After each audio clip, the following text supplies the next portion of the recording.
ఎవరు తీయలేని నీ కంచెన చుట్టూ ప్రాకారముగా ఉంచావయ్యా. నా బలహీనతలో నా బలము నీవై నా భయములన్నిటినీ తీసావయ్యా.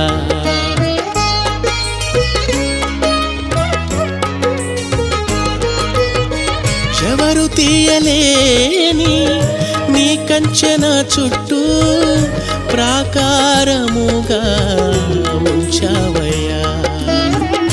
నా బలహీనతలో నా బలము నీవై నా భయములన్నిటినీ తీసావయ్యా. ఏ అపాయమైనను దరి చేరనీయక, ఏ శత్రువైనను నన్ను తాకనీయక.